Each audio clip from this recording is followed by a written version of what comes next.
Bonjour à tous, je suis très contente de vous retrouver. Merci pour vos commentaires, pour vos messages. Un merci particulier aux tipeurs pour leurs dons. Et merci d'avoir posé des questions aussi pertinentes sur ma page Facebook que j'ai créée récemment, dont je vous parlais dans la précédente vidéo. Je vous mets le lien en description de celle-ci, ainsi qu'en commentaire sur YouTube. Sachez que vous pouvez encore poser vos questions et vous pouvez les écrire en commentaire. Je les sélectionne toutes et je vais les trier par thème en fait pour y répondre successivement dans plusieurs vidéos qui feront en moyenne 20 minutes je pense. Cette fois-ci, je voulais aborder donc en premier lieu le thème des relations hommes-femmes parce que j'avais déjà fait une première vidéo sur le sujet qui était très théorique mais qui a suscité beaucoup de réactions, et aussi parce que je vois bien que c'est quelque chose qui vous questionne beaucoup, qui vous tourmente même. Je le vois implicitement dans les commentaires, je le vois dans les messages, et je voulais rajouter des éléments et j'espère vous apporter quelque chose de positif. Alors il y a une personne qui m'a posé deux questions en fait, et qui est liée à une troisième que je vais aborder. La première question c'était: que pensez-vous des sites de rencontres? Alors a priori moi j'ai rien contre les sites de rencontres. Par contre je remarque quelque chose, c'est que les sites de rencontres ça a un essor en fait depuis 13 ans à peu près. À l'époque où en 2004 donc j'étais au lycée, et rencontrer quelqu'un sur internet c'était très marginal, c'était presque ridicule en fait d'avoir ce qu'on appelait un amoureux sur internet, parce que c'était considéré comme virtuel, c'était pas réel. Et quelque part il y a une question de bon sens par rapport à ça, alors qu'aujourd'hui c'est vraiment démocratisé, c'est la norme. On n'hésite plus à dire qu'on s'est rencontré sur tel site de rencontre. Il y a je ne sais plus combien de couples, je crois entre 50 et 60% qui se sont formés ainsi, ce qui est très bien. Alors certes il y a le passage à la réalité, il y a des avantages, il y a des points positifs dans les sites de rencontre et je vais en parler, mais je trouve très inquiétant le fait que les gens se tournent de plus en plus vers ce moyen-là pour se rencontrer.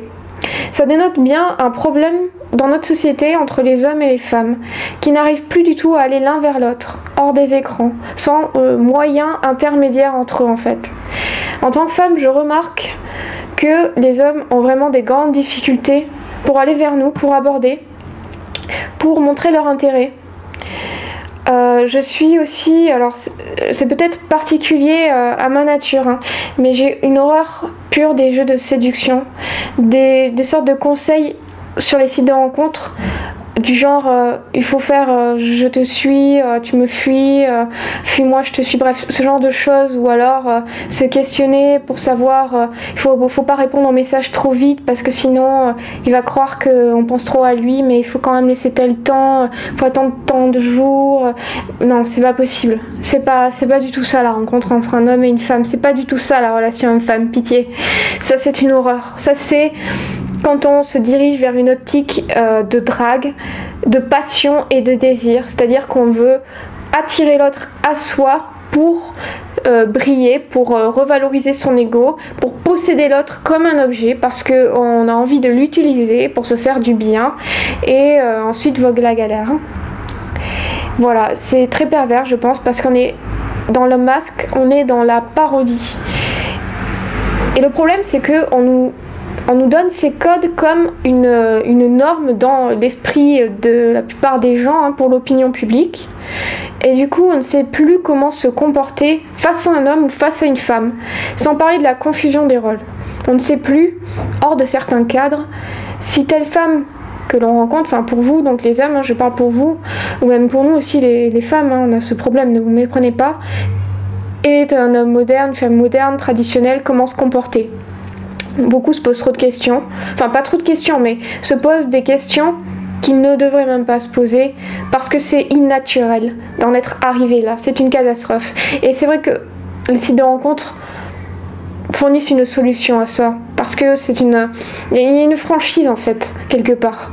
On sélectionne ce qui nous plaît, certes, et puis on établit une correspondance dans laquelle on se sonde. Déjà c'est bien de recommencer à s'écrire, je trouve, quelque part c'est très romantique.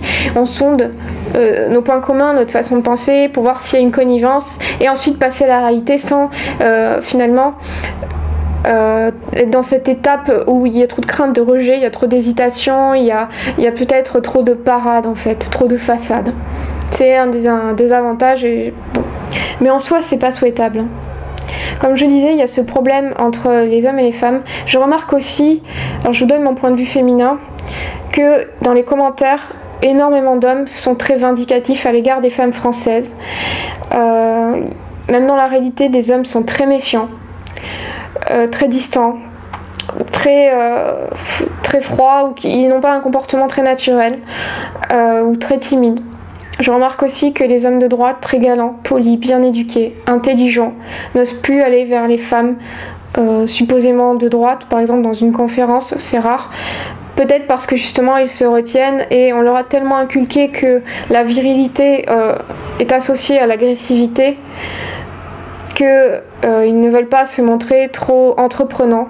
C'est triste parce que vous voyez, tout est fait pour nous opposer et nous diviser alors que nous sommes complémentaires et que nous avons besoin l'un de l'autre et que nous nous cherchons en permanence.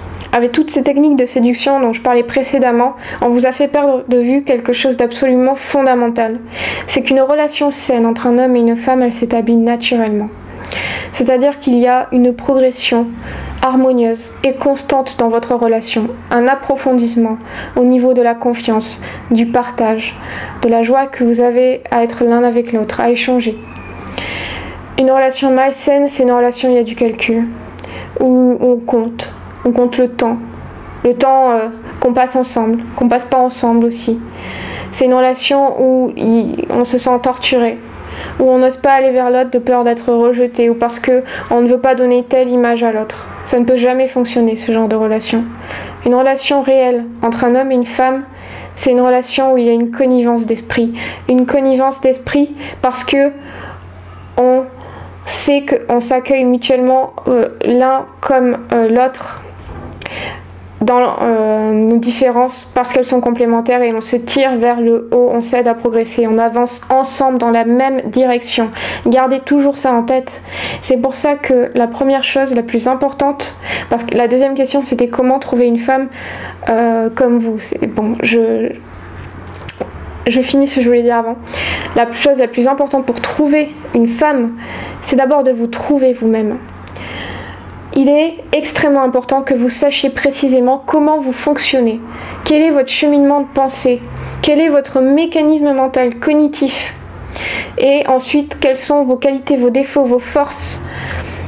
Parce que plus vous vous connaîtrez vous-même, même avec vos défauts, plus vous vous aimerez, plus vous vous respecterez, et donc plus vous serez droit, et plus vous marcherez, vous chercherez ce qui est bon pour vous, et surtout vous serez à même de donner à la personne aimée ce qui est bon pour elle. Vous serez capable de lui donner, parce que l'amour c'est un don de soi, quelque chose de fort et de qualité et de constant. On ne donne que ce que l'on a.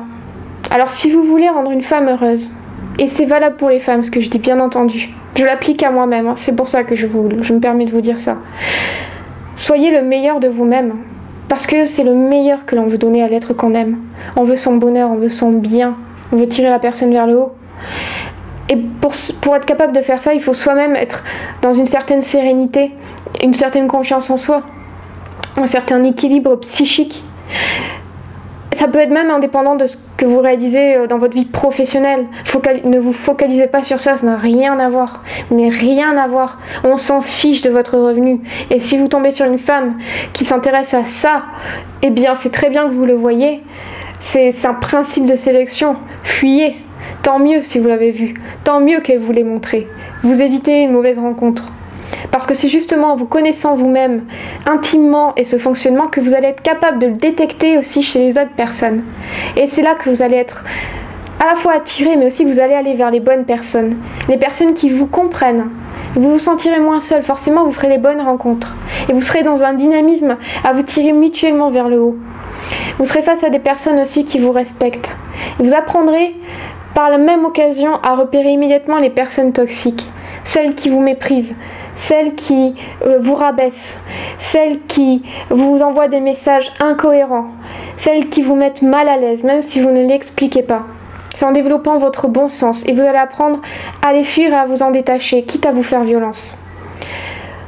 Un énorme problème que les hommes et les femmes ont, c'est que en général, pour se protéger, disent-ils, ou parce qu'ils sont exigeants, idéalistes, ils se créent une image dans leur tête de l'absolu féminin ou de l'absolu masculin. Et parfois, il arrive dans la réalité que l'on rencontre un homme ou une femme qui présente des caractéristiques communes avec cette image. Et on va s'empresser de coller l'image sur la personne réelle pour lui donner corps, pour lui donner vie physiquement. Et on va éclipser les qualités et les défauts de cette personne réelle pour y greffer notre petit idéal. C'est la cristallisation, je pense, dont parlait Stendhal. Et le problème de ce genre de choses, c'est que lorsque vous êtes en couple après avec cette personne, si ça fonctionne, au bout de 3 ans environ, même moins, vous allez vous apercevoir très vite que c'était pas, vous n'aimiez pas la réalité. Vous aimiez votre propre projection sur une réalité. Et la réalité, la vérité triomphe toujours, elle se dévoile. Et là, vous tombez dans une déception. Et soit vous arrivez à réajuster, soit le couple le vole en éclats. Parce que c'était qu'une illusion. Et plus on se connaît soi-même, plus on repère ce mécanisme, on le prévient et on sait ce qui nous correspond, ce qui nous évite d'être dans cette espèce de fantasmagorie, d'idéalisme, d'abstraction aussi. Donc c'est la première étape si vous voulez trouver une femme. Une autre étape que je voulais absolument aborder, je sais que je m'adresse à des gens qui n'ont pas la foi catholique, alors prenez ce qui vous semble bon dans ce que je vais vous dire, mais c'est recommandez-vous à Dieu. Dieu sait précisément qui il a préparé pour vous et il peut vous mener à cette personne. Alors priez-le de le faire. Priez-le de vous donner le discernement pour repérer ce qui correspond à sa volonté, parce que sa volonté est forcément bonne, il vous connaît mieux que vous-même, il vous mènera toujours vers ce qui est le meilleur pour vous, vers ce qui est le bien, et vers ce qui va fonctionner avec sa bénédiction. Alors priez-le de vous montrer la bonne voie. Et ça aide énormément à avoir de la patience aussi. Il y avait une question qui était en lien, alors malheureusement qui a été supprimée par son auteur, et je la trouvais intéressante à aborder. Et il n'y avait rien à railler vraiment dessus, c'est triste que les personnes soient un peu moquées. C'est... il y a un avion qui passe, c'est pour ça qu'il y a beaucoup de bruit, je suis désolée. Que pensez-vous du fait d'être célibataire à 30 ans? Mais pour moi, être célibataire à 30 ans, c'est une grâce. Pourquoi? Parce que si vous êtes là, si vous avez fait ce cheminement, en général c'est que beaucoup d'entre nous viennent d'un milieu de gauche, parfois d'un milieu athée, pour ceux qui sont baptisés adultes ou qui sont en train de faire leur cheminement pour être baptisés. À 20 ans, à 22 ans, 25 ans, vous n'étiez pas la même personne qu'à 30 ans. Vous avez fait un cheminement incroyable. Vous avez fait un revirement dans votre vie, dans votre personne. Vous vous êtes remis en question. C'est une seconde vie. C'est presque une seconde chance. Alors imaginez si vous vous étiez marié par exemple à 22 ans avec une personne que vous croyez qui vous correspondait parce que vous ne vous connaissiez pas réellement à l'époque, vous ne vous étiez pas trouvé, vous seriez prisonnier des liens du mariage. Il n'y a rien de pire, parce que le mariage est indissoluble. Si vous avez donné votre parole devant Dieu. À 30 ans, vous êtes libre de choisir. Il y a vraiment une liberté parce que vous vous connaissez vous-même et vous continuez à cheminer. Vous allez donc pouvoir faire le bon choix. C'est une grâce. Vous avez la bénédiction de pouvoir faire ce bon choix. Rendez-vous compte. Certes, vous souffrez peut-être sentimentalement, physiquement, mais vous vous rendez compte que vous avez encore cette possibilité-là d'aller vers le mieux, de devenir le meilleur de vous-même et de vous préparer pour la personne qui va partager le reste de votre vie. Et que ça marche, ça va marcher, parce que ça n'aura peut-être pas marché justement à 20 ans, à 22 ans, à 25 ans. C'est pas une question d'âge. Ce revirement dont je parle, il peut arriver à 40 ans aussi. Pour moi, c'est une bénédiction. Je vous dis pas à quel point je suis soulagée de ne pas avoir fait cette erreur qui serait fatale par le passé. Et la personne me demandait aussi comment trouver des femmes comme vous. Alors, par comme moi, j'entends, je suppose qu'il faut entendre femmes de droite, catholiques, traditionnelles, qui s'intéressent peut-être à la politique, ou du moins avec qui on peut avoir une discussion sur la politique, l'histoire, ce qu'on appelle les sciences humaines, bref. Si c'est ça, oui, je peux y répondre. Si c'est pas ça, si c'est un fonctionnement de pensée, il faut se diriger vers peut-être d'autres endroits. Les deux ne sont pas forcément liés, bien que l'un mène forcément à l'autre. Ceux qui savent comprendront. Pour répondre de manière plus concrète, eh bien, si vous êtes catholique, le plus bel endroit où vous pouvez trouver, l'endroit le plus saint en plus, saint S-A-I-N-T, mais aussi S-A-I-N, c'est à la messe. Vous verrez des jeunes femmes, des jeunes filles célibataires, comme vous, qui ont la même foi que vous, qui ont la même conviction que vous, qui ont la même vision de la vie que vous. C'est là que vous trouverez la personne qui vous correspond profondément, un choix qui sera béni par Dieu en plus. Si vous n'êtes pas croyant, réfléchissez aussi par rapport à vous-même.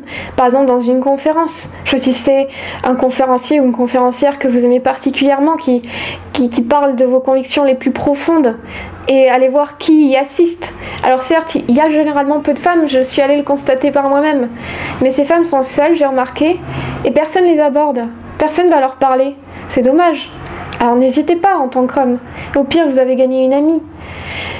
Il y a un truc, je ne l'ai pas précisé, mais il m'arrive d'être abordée par un homme, par exemple, lorsque je lis un livre sur le quai de la gare, ou en attendant le train, etc. Et déjà, c'est un très bon moyen pour rencontrer. Prenez un livre avec une couverture marquante, vous affichez à la fois vos idées, personne ne peut rien vous dire, et vous allez attirer des personnes qui pensent comme vous, ou qui vont vous demander ce que vous lisez, ça a l'air intéressant. Et vous pourrez essayer du coup d'en discuter, c'est toujours quelque chose de bien que vous avez accompli. Bref. À un moment, je lisais un livre de Marcel Corté, L'homme contre lui-même, et je prenais des notes, et je crois dans les notes, il y avait même écrit le mot transhumanisme, etc. Et j'avais pas vu que le garçon à côté de moi regardait ce que j'écrivais, et il m'a dit, ça a l'air extrêmement intéressant, qu'est-ce que vous lisez, etc. Vous voyez, on peut rencontrer des gens qui ont la même connivence d'esprit. Après, on n'est pas forcé de maintenir ou quoi une relation, c'est pas ça la question. La question, c'est que vous demandez des moyens où trouver, en fait c'est partout. Soyez attentifs aux signes. Donc il y a les conférences, allez dans une librairie patriote. Les personnes qui iront dans cette librairie-là pourraient avoir la certitude que vous avez beaucoup de points communs en général. Et puis sur Internet, ce n'est pas du tout à exclure, c'est très bien Internet. On peut développer des relations magnifiques, des correspondances. Comme je vous disais, tant que c'est naturel entre vous, qu'il n'y a pas ces questions stupides, ah j'attends avant de lui répondre parce que, etc. Non mais voilà, vous le sentez. Vous sentez bien quand même quand vous communiquez avec quelqu'un qu'il y a un lien, il y a quelque chose de sincère. Vous accrochez pas si la personne ne vous répond pas pendant une semaine, bon, à moins qu'elle ait une bonne excuse, passez à autre chose. C'est un principe de sélection en fait. C'est comme la femme qui, lorsque vous l'abordez dans la rue, va vous rejeter, c'est très bien. C'est pas vous qu'elle rejette personnellement, c'est ce que vous lui proposez, c'est l'homme que vous incarnez en fait. C'est-à-dire un homme autonome, un homme courageux qui va vers les femmes en réalité. Ça n'aurait jamais collé avec cette femme si elle réagit comme ça au premier abord. C'est une chance, c'est presque une grâce en fait ce qu'elle vous fait, dans la mesure où elle vous permet d'aller continuer votre chemin ailleurs. Et si je vous parlais du garçon du livre tout à l'heure, c'est parce que en tant que femme traditionnelle, j'ai comme principe de ne pas rejeter un homme qui va avoir le courage de m'aborder dans la rue de manière courtoise. Je vais toujours rester quelques minutes discuter avec lui et le valoriser, le remercier pour sa démarche, lui dire avec sincérité que ça ne m'intéresse pas, ça n'empêche pas de rigoler, ça n'empêche pas de passer un moment sympathique. Je veux pas que l'homme, en fait, en me quittant, ait perdu confiance en lui.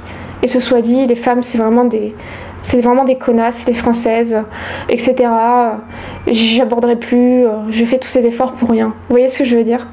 C'est très important en tant que femme, moi c'est un message que j'encourage à vrai dire. Soyez bienveillante, enfin bienveillante c'est un terme tellement galvaudé, mais on se comprend envers les hommes qui ont le courage d'aller vous voir parce qu'ils avaient envie de vous connaître ou que vous leur avez plu. C'est un moyen aussi d'encourager ça. De plus rester cloisonné chacun dans son coin, dans ce malaise, dans ce mal-être. C'est pareil, en tant que femme, vous savez, on se pose des questions. On nous bassine avec les injonctions de la femme moderne qui doit maintenant faire le premier pas, etc. On est seul parce que les hommes ne vont plus vers nous. On se dit, ok, c'est pas du tout dans ma nature d'aller faire le premier pas. Enfin si, ça peut se faire naturellement, c'est pas ça la question, mais vous voyez à quel point c'est artificiel. Je veux dire, il peut suffire que 2 regards s'accrochent et que vous voyez quelque chose dans le regard, et là la question ne se pose plus. Ou puis ça se sent quand vous parlez à quelqu'un. Vous le voyez bien dans les yeux, dans les attitudes. Essayez de voir. Vous voyez très bien que vous plaisez ou pas à une femme. Et si vous ne le percevez pas, entraînez-vous pour mieux le comprendre. Et vous éviterez aussi de faire des erreurs. Bref, en tant que femme, on se pose aussi ce genre de questions. Et chacun reste donc dans son coin. Alors tout ce que je peux vous encourager à faire, c'est vraiment bas les masques. Arrêtez avec ces jeux de séduction. Arrêtez avec ces tactiques, ces techniques, ces calculs à la con. C'est vraiment pas ça les relations hommes-femmes. Et c'est un cercle vicieux parce que plus vous agissez ainsi, plus la femme en face va se calquer sur vous, il y aura etc. un malaise. L'amour réel, et ni le désir ni la passion, Ça se construit dans le don de soi, dans l'authenticité en fait. Et dès le départ en fait. Vous n'avez pas besoin d'être un appât, c'est pareil pour les femmes. Vous n'avez pas besoin d'être un appât, de déployer tous vos artifices pour prendre l'homme dans vos griffes. Il va vous en vouloir à un point, sinon vous n'êtes pas celle que vous lui présentez. Bref. Et c'est aussi en ça que vous allez sélectionner les relations de qualité. C'est le plus important. Donc ne vous découragez pas. Continuez à travailler sur vous-même. Convertissez votre énergie, si vous êtes célibataire et que vous en souffrez, en création, en écriture, ou même en recherche. Si c'est vraiment le point central, le plus important dans votre vie, donnez-vous tous les moyens pour l'atteindre. Si ce qui a le plus de sens pour vous, c'est d'aller fonder une famille, de trouver votre épouse, eh bien, consacrez-y tout le temps nécessaire. Mais ne cherchez pas frénétiquement un modèle après l'autre. Elle a dit non, elle a dit non, elle a dit non, etc. Non, non. Visez juste. Et là, ce sera beaucoup plus facile pour vous et vous vous délivrerez de cette amertume qui, malheureusement, j'ai l'impression, consume beaucoup d'hommes aux alentours de la trentaine. Voilà, je vais arrêter cette vidéo-là. Je voulais vous faire passer ce message. Voilà, en tant que femme. N'hésitez pas à rebondir sur le sujet, à partager votre point de vue, ça m'intéresse énormément. Moi, ce qui m'intéresse dans le sujet, c'est que je suis férue, friande, passionnée de psychologie humaine, en fait. Et donc, les relations hommes-femmes, c'est un terrain d'observation aussi, à la fois de sa propre expérience, j'entends introspection, psychanalyse, mais de son expérience au monde aussi. Des questions à éluder, ça nous ramène à la politique, ça nous ramène à notre situation, vous voyez. On est dans une situation où notre jeunesse souffre, on a du mal à se rencontrer, on a du mal à construire des familles. Je sais que les hommes souffrent et se plaignent beaucoup des femmes françaises. Alors je les encourage déjà à se connaître eux-mêmes pour éviter de tomber sur des harpies, des mégères, des perverses, des manipulatrices, des vénales, tout ce que vous voulez. Croyez en vous, tournez-vous vers Dieu aussi. J'encourage même les personnes qui n'ont pas la foi à lire des textes saints, des textes sacrés, parce que vous y trouverez beaucoup de sagesse et d'inspiration. Je continue donc à vous répondre dans la prochaine vidéo, la semaine prochaine. Cette semaine-ci, donc je crois que ce sera plutôt vendredi que jeudi, vous aurez une vidéo au sujet de la novlangue, sujet passionnant et complexe. Et je n'oublie pas la bibliographie politique et sociologique. Vous pouvez me retrouver sur la page Facebook pour des articles inédits, donc je ne publie pas ailleurs. Abonnez-vous, comme une personne me l'a très judicieusement dit et je la remercie. N'hésitez pas à mettre un pouce bleu pour arriver dans le top YouTube et le référencement. Alors pour ça je voulais vous dire, ça serait bien peut-être qu'on prépare ensemble, qu'on se mette d'accord sur un thème, une vidéo qu'on va faire monter, que vous allez faire monter, donc tous ensemble on va travailler là-dessus dans le top tendance de YouTube. Un sujet qui vous pensez est pertinent et peut marcher, et ensuite je vous encourage à tous vous y mettre pour qu'on essaie de faire monter cette vidéo là. Moi je donnerai aussi le meilleur de moi-même en filmant, en faisant quelque chose d'intéressant, et c'est comme ça qu'on va y arriver. Cette chaîne elle se construit grâce à vous et avec vous et pour vous aussi. À très bientôt.